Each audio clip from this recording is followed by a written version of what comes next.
মুমিনুন হলো যারা মুমিনে কামেল হবে, যারা পরিপূর্ণ ঈমানদার হবে। জোহরে ফজরের নামাজ পড়েছে, তাদের জোহরের নামাজ পড়বার জন্য মনটা ছটফট করবে। জোহরের নামাজ আদায় করেছে, আসর নামাজের জন্য দিলটা কানবে। আজান হওয়ার পরে যেই দিল আল্লাহর ঘরের দিকে সর্বক্ষণ সময় টানতে থাকে, চুম্বকের মতো, চুম্বক যেমন করে লোহাকে আকর্ষণ করে, একজন ঈমানদার মানুষ যখন হবে, বান্দা বান্দি যখন হবে, বান্দিরা ঘরের মতো আর বান্দারা আল্লাহর ঘরের দিকে যখন তাদের দিলটা সর্বক্ষণ টানতে থাকবে, ওই মানুষটাকে বলা হয় মুমিনুন। সুবহানাল্লাহ বলেন। আমার মুসলমান ভাইয়েরা, এজন্য বলতেছে আসুন খেয়ালের মুকাম। তাহলে সূরাটার নাম হলো সূরাতুল মুমিনুন। এই মুমিনুনের আগে আল্লাহ সূরা নামে একটা শব্দ ব্যবহার করেছেন। এক জায়গায় নাই, দুই জায়গায় নয়, 114টা জায়গায় আল্লাহ তাআলা এই সূরা ব্যবহার করেছেন। কথা বলুন ঠিক কিনা? আমি এখন যদি প্রশ্ন করি বাবাজিরা ভাইয়েরা, সূরা শব্দের অর্থ কি? আল্লাহ কেনই বা সূরা প্রথমে দেওয়া হলো? প্রত্যেকটা সূরার নামের আগে আল্লাহ কেন সূরা ব্যবহার করলেন? সূরাতুল মুমিনুন, সূরা ফাতিহা, সূরা বাকারা, সূরা মাইদা, সূরা আলে ইমরান কোরআনুল কারীমের মধ্যে আছে না নাই? বলুন তো সূরা শব্দ, সূরা মানে কি, আমরা কি বুঝতে পারবো? এই সূরা শব্দের অর্থ আল্লাহ রাব্বুল আলামিন কি দিলেন? আল্লাহ তাআলা কোরআনের মধ্যে সূরাতুল ফাতিহা দিয়ে শেষ করতে পারতেন, কিন্তু তা দেন নাই। বলা হলো তার আগ মুহূর্তে বললেন সূরা ফাতিহা। এই সূরা মানে হলো আকার নির্ণয় চিহ্ন। জোরে বলুন কথা ঠিক কিনা? সূরা মানে কি? আকার নির্ণয় চিহ্ন। বলতে পারেন হুজুর তাহলে সূরাতুল ফাতিহা আল্লাহ ফাতিহা বলে শেষ করতে পারতেন, কেন সূরা ব্যবহার করলেন? বাকারা বলেই শেষ করতে পারতেন, কিন্তু সূরা বাকারা কেন বলা হলো? সূরা মুমিনুন বললেই শেষ করতে পারতেন, কিন্তু সূরাতুল মুমিনুন বলা হয়েছে। কথা বলুন ঠিক কিনা? কথা কয় না আমার মুসলমান ভাইয়েরা। এই সূরার একটা আলোচনা আছে, কারণটা হলো এখানে একটা প্যান্ডেল করেছেন, এই প্যান্ডেলের একটা দৈর্ঘ্য এবং প্রস্থ নির্ণয় করা হয়েছে কি হয় নাই? এই জায়গায় একটা স্টেজ করেছেন, এই স্টেজের একটা দৈর্ঘ্য প্রস্থ আছে। কয়খান টেবিল দিয়ে আপনি স্টেজটা সাজাইছেন, ডেকোরেশনারদেরকে আপনি অবশ্যই দিক নির্দেশনা দিয়েছেন, ভাই 5টা 10টা টেবিল দিয়ে তোমরা একটা স্টেজ সাজায় দাও। কথা বলুন। এই টেবিল বানানো হয়েছে, এই টেবিলটা যখন বানানোর জন্য চলে গেছেন, এই টেবিলের কিন্তু একটা আকার নির্ণয় আছে না নাই? আপনি একটা ঘর করতে যান, বাড়ি করতে যান, বাসা করতে যান, আমরা নির্ণয় করি কি করি না? আবার মুসলমান ভাইয়েরা, আজকের মাহফিলের যেই পোস্টার করেছেন, এই পোস্টার একটা আকার নির্ণয় আছে না নাই? সীমারেখা আছে, সীমারেখা নির্ধারণ না করলে কখনো কোনো কিছুই বোঝা যায় না। কথা বলুন ঠিক কিনা? আবার আল্লাহ রাব্বুল আলামিন কোরআনুল কারীমের মধ্যে সূরা ব্যবহার করে জানিয়ে দিলেন, কারণটা হলো আমরা জানি ফাতিহার মধ্যে আয়াত আছে 7টা। কয়টা? 7টা আয়াত আছে। বাকারার মধ্যে আয়াত আছে 286টা। বলুন তো যদি ফাতিহার আগে সূরা ব্যবহার করা না হতো মুসলমান ভাইয়েরা রে, তাহলে প্রত্যেক সমস্ত কোরআন শরীফটাই ফাতিহায় পরিণত হয়ে যাইত। কথা বলুন ঠিক কিনা? আবার আল্লাহ তাআলা সূরা ব্যবহার করে জানিয়ে দিলেন, এ পৃথিবীর মানুষ, তোমরা গভীর মনোযোগ দিয়ে শুনিয়ে নাও, কারণটা হলো সূরাতুল ফাতিহা, ফাতিহার 7 আয়াতের মধ্যে কখনো সূরা ফাতিহা হতে পারে না। সূরা ব্যবহার করে আল্লাহ জানিয়ে দিলেন 7 আয়াতের ঊর্ধ্বে ফাতিহা হবে না, 286টা আয়াতের ঊর্ধ্বে সূরা বাকারা হবে না। আবার আল্লাহ তাআলা এই জন্য নামের পূর্বে ব্যবহার করেছেন সূরা। জোরে বলুন সুবহানাল্লাহ। আমি কি কথা বুঝাইতে পারলাম? আরো জোরে বলেন, কথা কি বুঝাইতে পারলাম? আমার মুসলমান ভাইয়েরা, এইজন্য বলতেছি সূরাতুল মুমিনুন থেকে আলোচনা করতেছি বাবা। এই সূরাতুল মুমিনুনের মধ্যে সর্বপ্রথম নাম্বার আল্লাহ পাক আয়াত নাজিল করে জানিয়ে দিলেন, বিসমিল্লাহির রাহমানির রাহিম, قد أفلح المؤمنون। الله أكبر। আল্লাহ তাআলা সুন্দর করে আয়াত নাজিল করে জানিয়ে দিয়ে বললেন, পৃথিবীর মানুষ তোমরা শুনিয়ে নাও, আফলাহা মানে সফল কাম হয়েছে তোমরাই তো সফল কাম হবে, যারা মুমিন হবে, যারা মুত্তাকি হবে, যারা পরহেজগার হবে।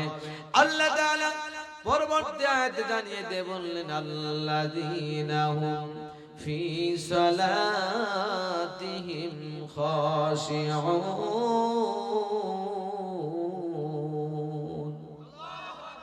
আল্লাহ তাআলা আয়াতে কারিমা নাজিল করে জানিয়ে দিলেন, আল্লাযীনা হুম ফি সালাতিহিম খাশিউন, যারা সফল কাম হবে, যারা মুমিন মুত্তাকি হবে, যারা ঈমানদার হবে, এই মানুষগুলো কি করবে? সালাতিহিম খাশিউন, যখন আজান হবে তখন এই বান্দারা দিল মসজিদের দিকে টানতে থাকবে। সুবহানাল্লাহ বলেন।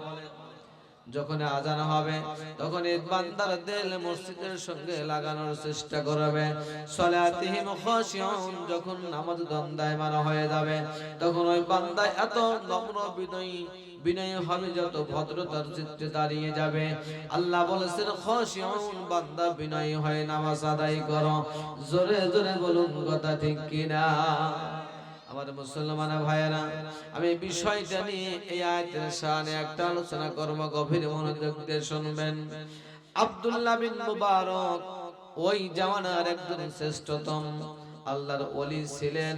ওই লোকটা খুবই জ্ঞানওয়ালা ছিলেন, এত জ্ঞান তার ছিল, ওই জামানায় তার মতো আর জ্ঞান গরিমেওয়ালা কেউ ছিল না। আব্দুল্লাহ বিন মুবারক ঘুমের মধ্যে চলে গেছেন। ওই জামানায় একজন কামার ছিল, ওই কামারটা বাজারে যা লোহা বেরিয়া সেই লোহাগুলোকে বস্ত্র বানাইয়া, দা খদ্দা কুড়াল কাচি বানাইয়া সেইগুলো তিনি বাজারে বিক্রি করতেন। বাজারে বিক্রি করার ফলে যেই রিজিক হইতো, যে অর্থ সম্পদ হইতো, ওই টাকা করে নিয়ে তিনি বাজার করে তার সংসার চালাইতেন। একজন গরিব মানুষ, কথা বলুন ঠিক কিনা? একজন কামার, গরিব মানুষ, তারপরেও তিনি বাজারে যা বিক্রি করে, বিক্রি করলে খায়, না করলে সেদিন অনাহারে থাকে, না খেয়ে থাকে, পরিবার কোনো কিছুই খায় না। আব্দুল্লাহ বিন মুবারকের জামানার ঘটনা বলতেছি। আব্দুল্লাহ বিন মুবারক যখন কি করলেন, এবার তিনি ঘুমের ঘরে চলে গেলেন। এই কামারটা কি করতেছেন? জান্নাতের মধ্যে ঘরে। সুবহানাল্লাহ বলবেন না? হঠাৎ মরে গেছে লোকটা, তিনি জানাজা নামাজ পড়েছেন, দাফন কাফন করেছেন। এই লোকটা জান্নাতের মধ্যে ঘরে। আব্দুল্লাহ বিন মুবারক এবার তিনি কি করলেন? স্বপ্নের মধ্যে দেখতেছেন যে একজন কামার জান্নাতের মধ্য দিয়ে ঘরে। বলুন, আমরা জান্নাতে যাইতে চাই কি চাই না? আমার মুসলমান ভাইয়েরা, আব্দুল্লাহ বিন মুবারক স্বপ্ন দেখতেছেন লোকটা জান্নাতের মধ্যে ঘরে। হঠাৎ তার ঘুম ভেঙে গেল। এমন একটা সময় তিনি ঘুম ভাঙার পরে চিন্তা করতেছেন, টেনশন করতেছেন, আহারে আমি এত বড় একজন আলেম মানুষ, কিন্তু আমি জান্নাতে যাব কিনা আমার গ্যারান্টি নাই। কিন্তু একজন কামার এমন কি নেক আমল করেছে যার কারণে সে আজকে জান্নাতের মধ্যে ঘরে। এইটা তার মনের মধ্যে সর্বক্ষণ সময় একটু কেমন যেন ধাক্কা লাগায়া দেয়। আব্দুল্লাহ বিন মুবারক চিন্তা করলেন, আমি একজন আলেম মানুষ, আমি এত বড় একজন বুজুর্গ দিন মানুষ, কিন্তু আমি জান্নাতে যাব কিনা এর কোনো গ্যারান্টি নাই। কিন্তু কামার কোন কারণ করার কারণে, কোন কাজ করার কারণে, কোন নেক আমল করবার কারণে, কোন ভালো কাজ করবার কারণে এই কামারটা জান্নাতের মধ্যে চলে গেল, আমার জানাটা দরকার। আব্দুল্লাহ বিন মুবারক ঘুম থেকে জাগ্রত হবার পরে এবার তাকায়া দেখে তার সময় চলতেছে তাহাজ্জুদের নামাজের সময়। সুবহানাল্লাহ বলেন। তাহাজ্জুদের নামাজ আদায় করলেন। এরপরে তিনি কি করলেন, আল্লাহর কাছে দুটা হাত তুলে দোয়া করতেছেন, আল্লাহ আমি এতবার একজন বুজুর্গ মানুষ, কিন্তু আমি জান্নাত যাব কিনা জানি না। কিন্তু আব্দুল্লাহ বিন মুবারক বললেন, একজন কামার মানুষ কি নেক আমল করেছে, কি তার ভালো কাজ আপনি পছন্দ করলেন, যেই কাজের বিনিময়ে আপনি তাকে জান্নাত দিয়েছেন, আল্লাহ আমি জানতে চাই। আব্দুল্লাহ বিন মুবারক কাকুতি মিনতি করে যখন প্রার্থনা করে আল্লাহ তাআলার কাছে, আল্লাহ তাআলার কাছে প্রার্থনা করবার পরে তিনি বলতেছেন, আল্লাহ ওই লোকটা কামার যেই নেক আমল করে আজকে তোমাকে সন্তুষ্ট করে জান্নাতে চলে গেছে, আল্লাহ তুমি কামারের সঙ্গে আমাকেও তুমি কবুল করিয়ে নাও। জোরে জোরে বলুন মারহাবা। আমি কথাকে বুঝাইতে পারতেছি? আবার মুসলমান ভাইরা রে, আমি এই জন্য বলতেছি, আল্লাযীনা হুম ফি সালাতিহিম খাশিউন, বান্দা যদি খুশু খুজু মহব্বতের সাথে, আদবের সাথে, ভদ্রতার সাথে আল্লাহ তাআলার হুকুম আদায় করে, আর আল্লাহকে আল্লাহ মেনে যখন বান্দা জমিনে মস্তক ঠেকায় দেয়, আমার যুবক ভাইরা রে, তোমরা যখনই মাথা জমিনে ঠেকাও, আমার আল্লাহ সঙ্গে সঙ্গে বান্দার সমস্ত গুনাহ খাতাগুলো মাফ করিয়ে দেয়। আমার যুবক ভাইয়েরা, হেলাই খেলাই জীবনটা নষ্ট করিয়ে দিও না ভাইয়েরা আমার। যখন আযান হয়ে যাবে তখনই তুমি মসজিদে চলে যাও, সিজদা দেওয়ার সঙ্গে সঙ্গে আমার মাওলা তোমার তামাম জিন্দেগীর গুনাহ খাতাগুলো মাফ করিয়ে দেয়। আবার মুসলমান ভাইরা রে, এজন্য বলতেছি আমার যুবক ভাইরা একটু ভালো করে শুনবেন। আব্দুল্লাহ বিন মুবারক এবার যখন বারবার করে কাকুতি মিনতি করে আল্লাহর কাছে প্রার্থনা করে, আল্লাহ এই কামারটা কোন আমল করেছে, কোন নেক আমলের কারণে তুমি তাকে জান্নাত দিলা, আল্লাহ তুমি তার সঙ্গে আমাকে কবুল করিয়ে নাও। আব্দুল্লাহ বিন মুবারক এই দোয়া করতে করতেই ফজর নামাজের আযান হয়ে গেল। আসসালাতু খায়রুম মিনান নাওম।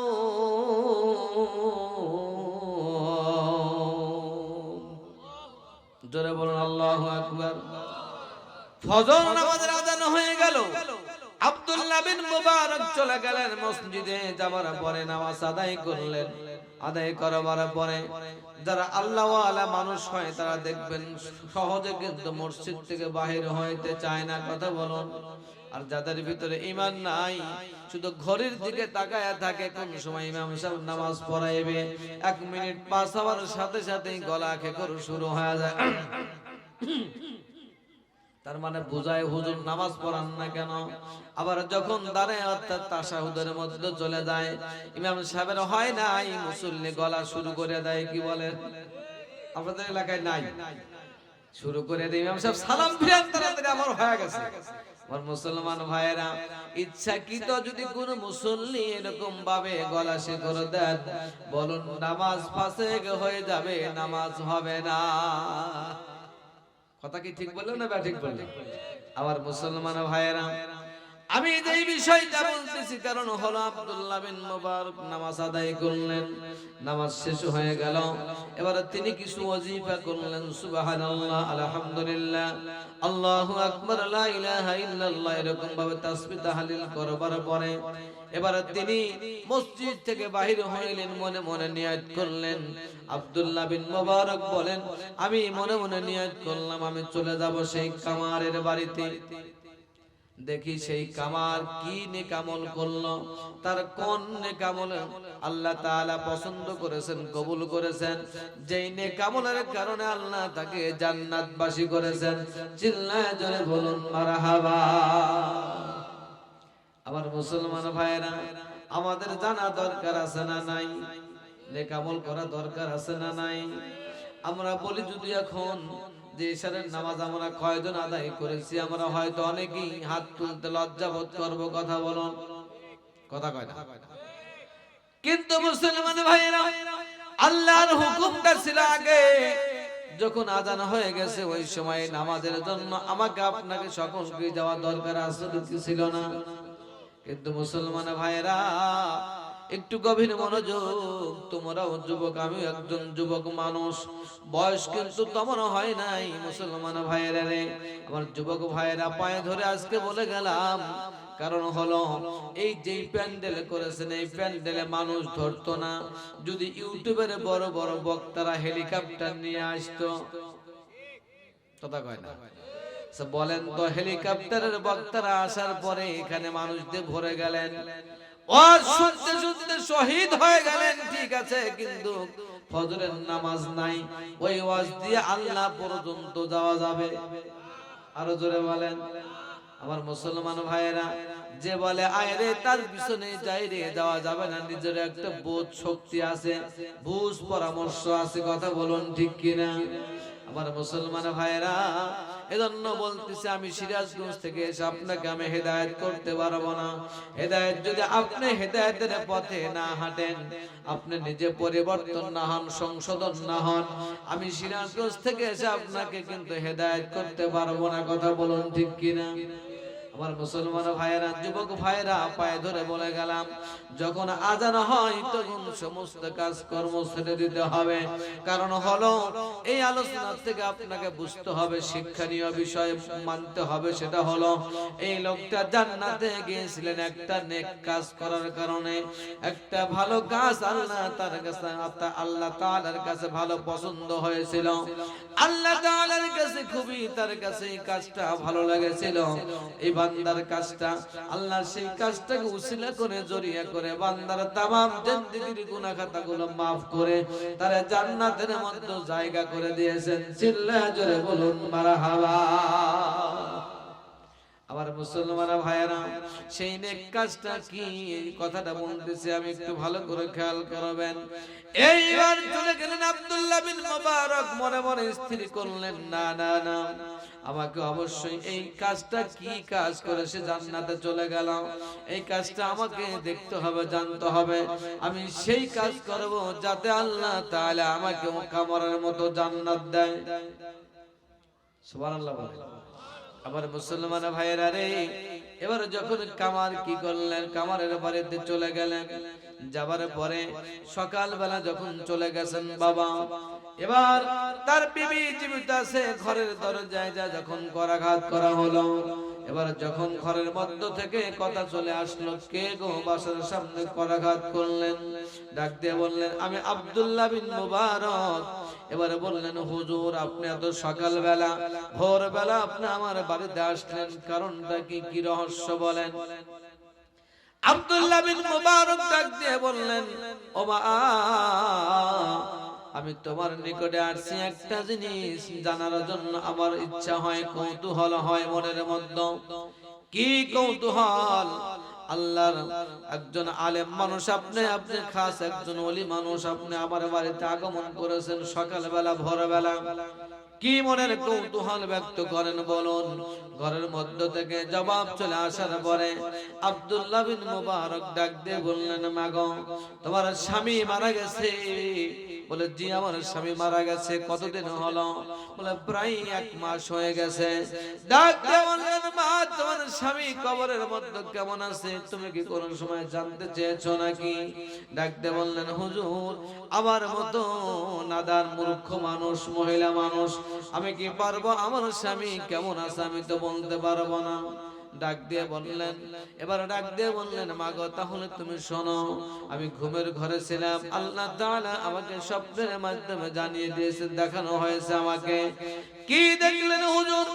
ডাক দিয়ে বললেন, আমি দেখলাম তোমার স্বামী জান্নাতের মধ্যে ঘোরাঘুরি করে, সুন্দর সুন্দর পোশাক পরে পরে, সাদা পোশাক পরে তারা ঘোরাঘুরি করতেছে।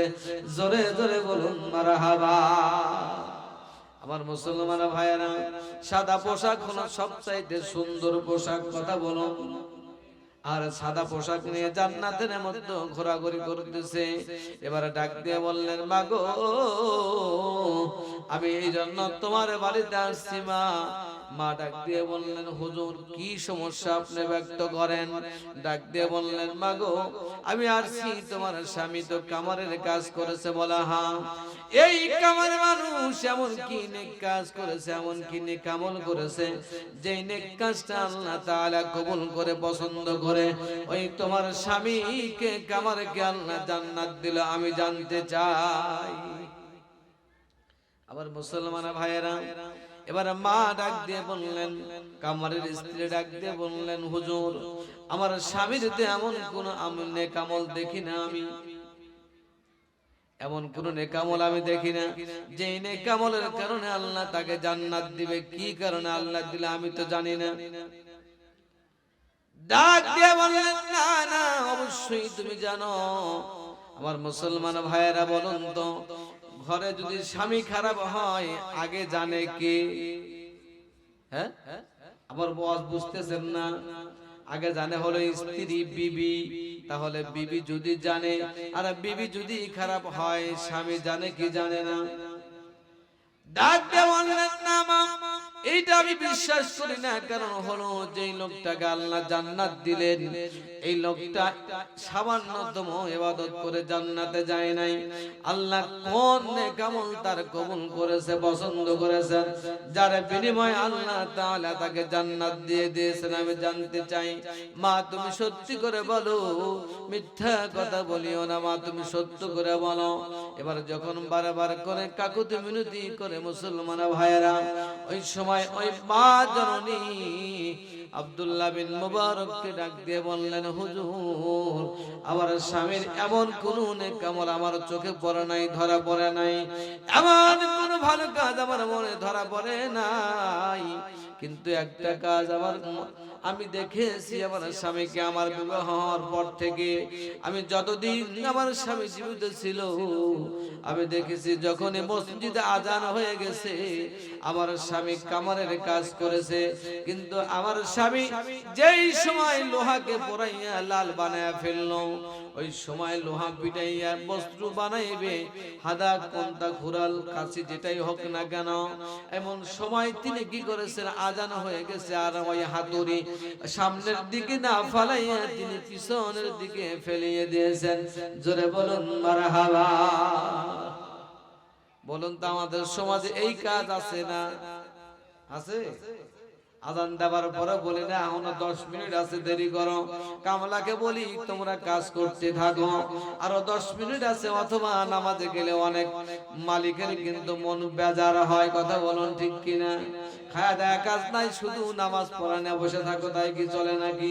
মালিকের ফাঁকি দিয়া, আমার কাজের ফাঁকি দিয়া তুমি নামাজ পড়লে চলে না, এরকম মালিক আমাদের সমাজে আছে না নাই? আমি কি ওয়াজ বুঝাইতে পারতেছি?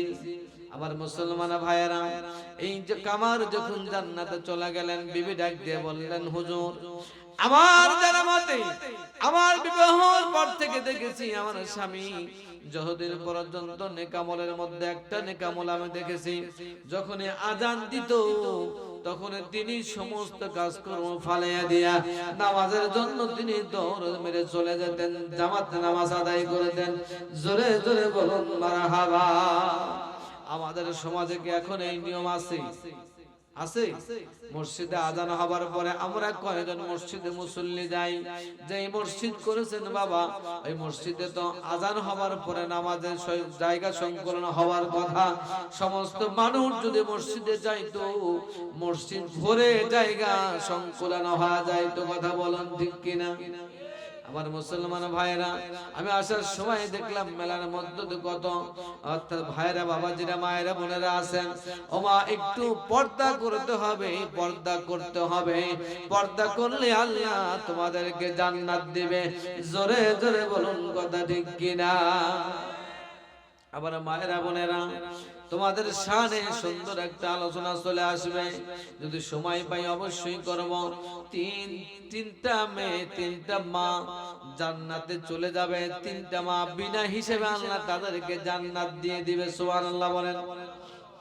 বিনা হিসাবে তিনটা মা। ফাইলুন والذين هم لفروجهم حافظون.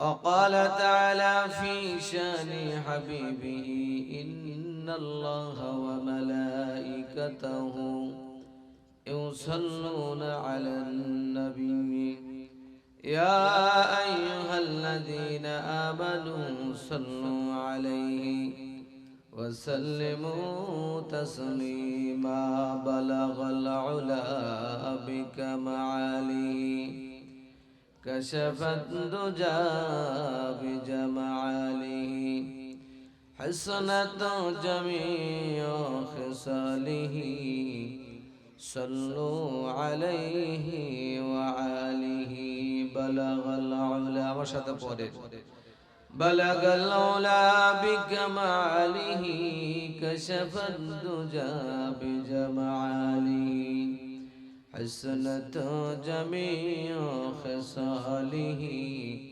صلوا عليه وآله لا إله إلا الله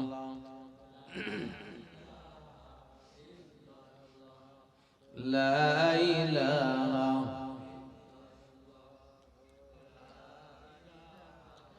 سبحان الله والحمد لله لا إله إلا الله سبحان الله والحمد لله لا إله إلا الله لا إله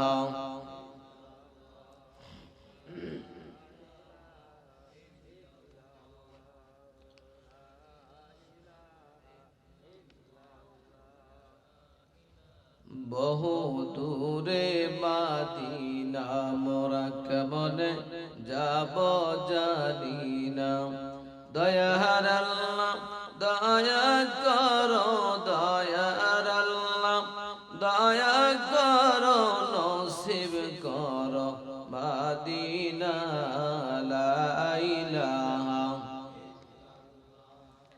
লা ইলাহা ইল্লাল্লাহ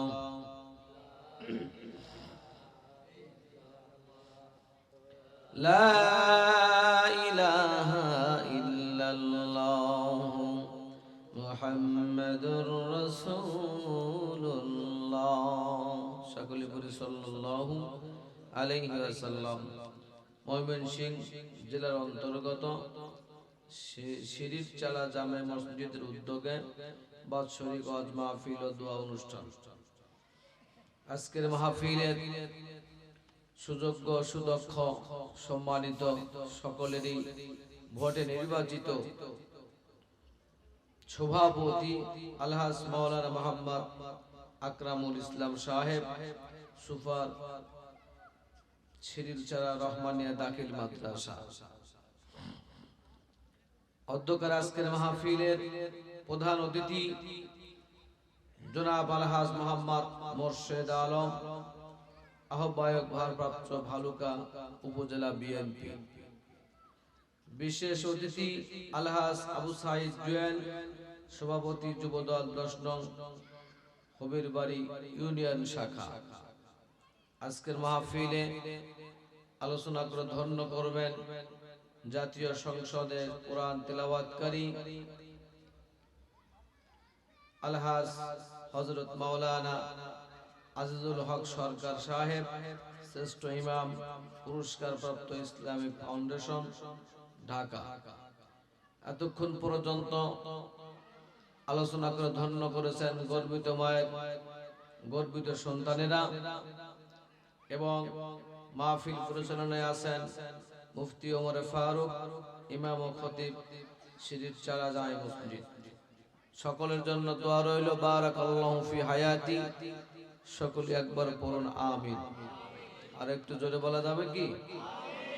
সার্বিক তত্ত্বাবধানে আছেন এমদাদ হোসেন, বিশিষ্ট ব্যবসায়ী, সিডি স্টোর বাজার। একটা মাহফিল করতে গেলে অনেক কষ্ট করতে হয়, কথা বলুন ঠিক না বেঠিক?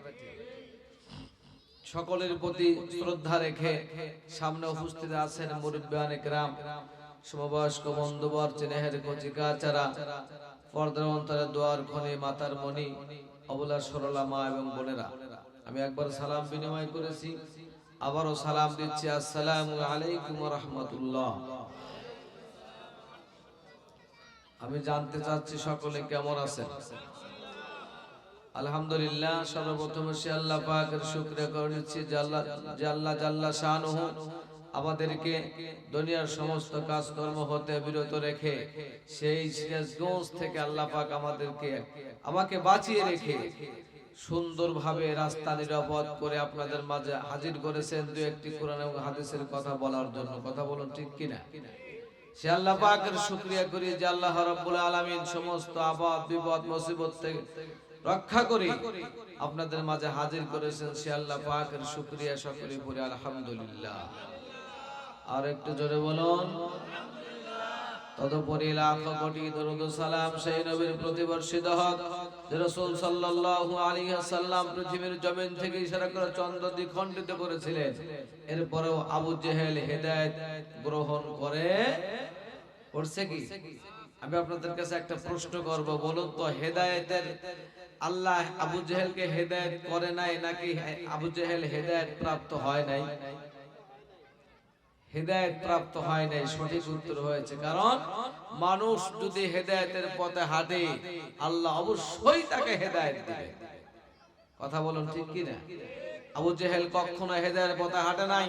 আল্লাহ রাসূলের কাছে দল নিয়ে গেলেন, নিয়ে যাওয়ার পর ডাক দিয়ে বলেছিলেন, আবু মুহাম্মদ তুমি যদি আজকে চন্দ্র দ্বিখণ্ডিত করে দেখাইতে পারো তাহলে আমরা সব মানুষ যা আছে মুসলমান হয়ে যাব। আল্লাহ রাসূল একটু হিমশিমে পড়ে গেলেন, একটু বিষণ্ণ মনটা ছোট করলেন। এর মধ্যেই আল্লাহ তাআলা জিবরাইলকে পাঠিয়ে দিয়ে বললেন, হে নবী আপনি কোনো টেনশন করবেন না, চিন্তা করবেন না, আপনি ইশারা করতে দেরি হবে, চাঁদ চন্দ্র ফাটতে দেরি হবে। এরপর আবু জেহেল বললেন, আমার বোঝার কিছু আছে। কেন?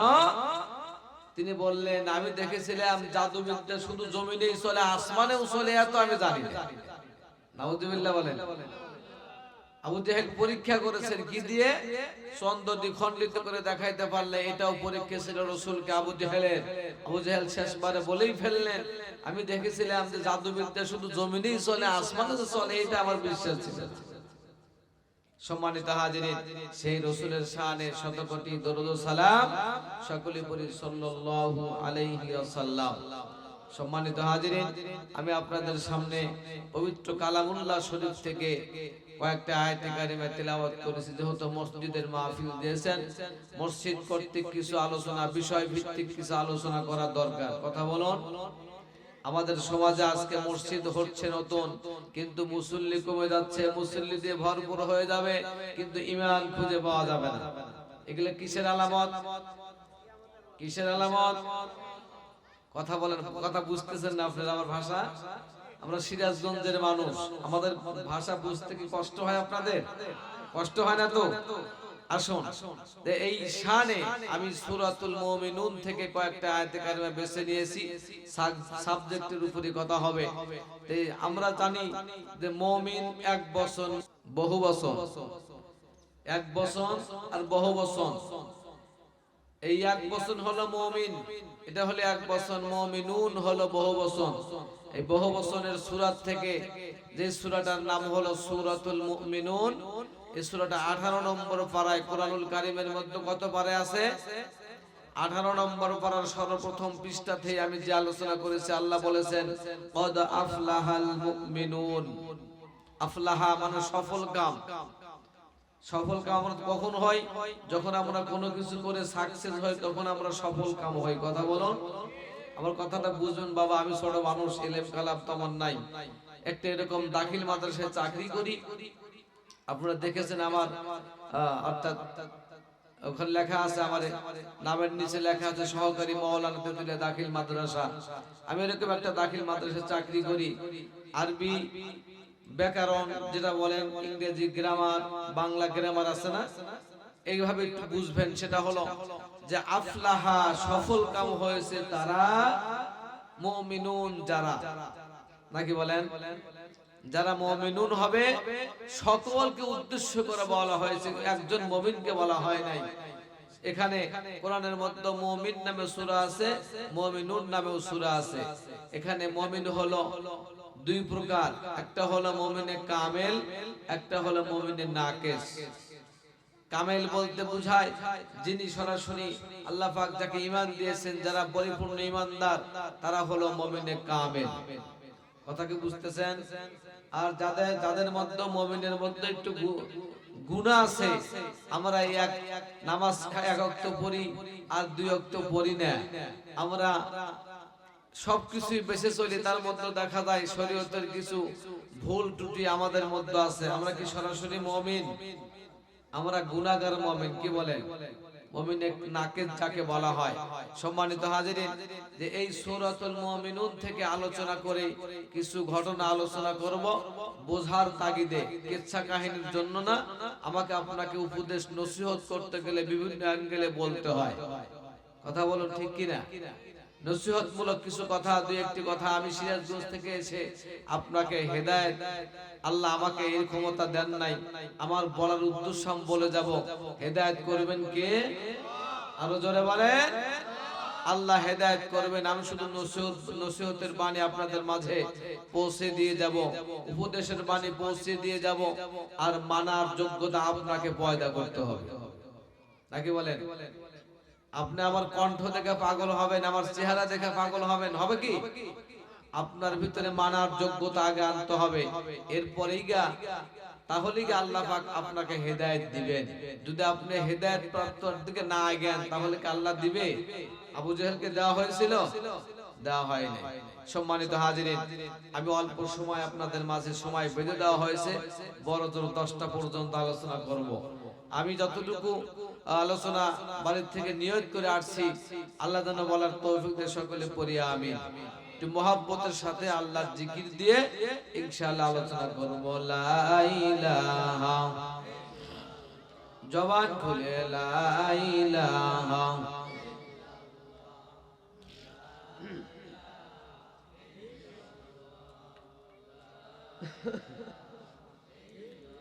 জিন্দগি তোর যায় রে ফাঁকি দিয়া রে সোনার আদম, জিন্দগি তোর যায় ফাঁকি দিয়া। কথা বলুন ঠিক কিনা? আমার সাথে পড়েন।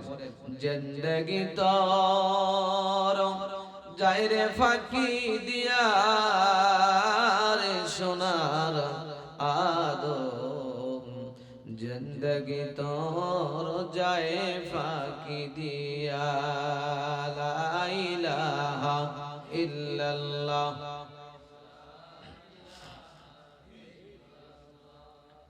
লা ইলাহা,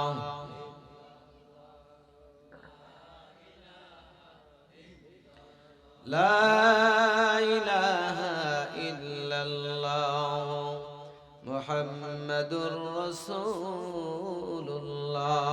সকলে বলি সাল্লাল্লাহু আলাইহি ওয়াসাল্লাম। আবার মুসলমান ভাইয়েরা, বাবাজিরা, মায়েরা, বোনেরা, সুন্দর করে আলোচনাটা শুনবেন। কারণ হলো আল্লাহ রাব্বুল আলামিন কুরআনুল কারীম নাজিল করেছেন মানব জাতির হেদায়েতের জন্য। কথা বলুন ঠিক কিনা? এই কুরআনুল কারীমটা আল্লাহ তাআলা মানব জাতির হেদায়েতের জন্য নাজিল করলেন। এই কুরআনুল কারীমটা যদি আমি আপনি শক্ত করে মজবুত করে ধরতে পারি, জাতি কোন সময়ের জন্য পথভ্রষ্ট হবে না। কথা বলুন ঠিক কিনা? আমি আপনাকে এখন যদি জিজ্ঞাসা করি, আমার মুসলমান ভাইয়েরা, বাবাজিরা, এই কোরআনের মধ্যে কয়টা সূরা আছে? 114টা সূরা আছে। 114টা সূরার নাম আছে না নাই?